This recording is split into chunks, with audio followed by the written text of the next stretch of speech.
নমস্কাৰ সকলোকে, সকলো ভালে আছে আশা কৰোঁ, সকলো ভালে থাকক সেইটোৱে কামনা কৰোঁ, নহয় জানো? এষাৰ কথা আছে, কি জানে?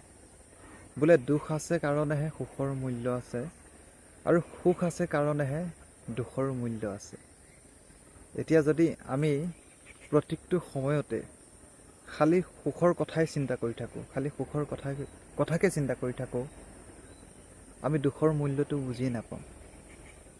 আমি দুখৰ মূল্যটো তেতিয়া গম পাম যেতিয়া আমাৰ জীৱনত দুখ আহিব, আমি কষ্ট কৰিব লাগিব, তেতিয়া আমি দুখৰ মূল্যটোহে বুজি পাম।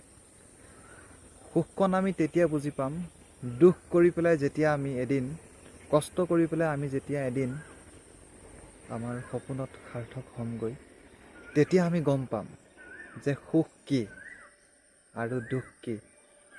এই সুখ দুখ দুয়োটা বস্তু নহ'লে মানে মানুহৰ জীৱনটো আধৰুৱা হৈ থাকিব। ভগৱানে কি চিষ্টেম বনাই দিছে, দুখ আৰু সুখ সকলোৰে জীৱনত, দুখ আৰু সুখ সকলোৰে জীৱনত আছে। কাৰ জীৱনত দুখ সুখ নাই কওক? দুখ আছে কাৰণে সুখৰ মূল্য আছে, আৰু সুখ আছে কাৰণে ঠিক তেনেকৈ দুখৰো মূল্য আছে। কথাবোৰ তেনেকুৱা ধৰণৰ নহয় জানো কওক? তো বন্ধুসকল, ভিডিঅ'বোৰ মই বেছি দীঘলকৈ নবনাওঁ।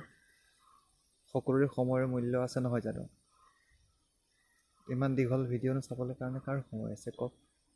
ভিডিঅ'টোত আপোনালোকৰ মতামত কমেণ্টত জনাবলৈ একেবাৰে নাপাহৰিব, আৰু ভিডিঅ'টো এটা লাইক কৰিব বুলি আশা ৰাখিলোঁ। সকলোকে ধন্যবাদ।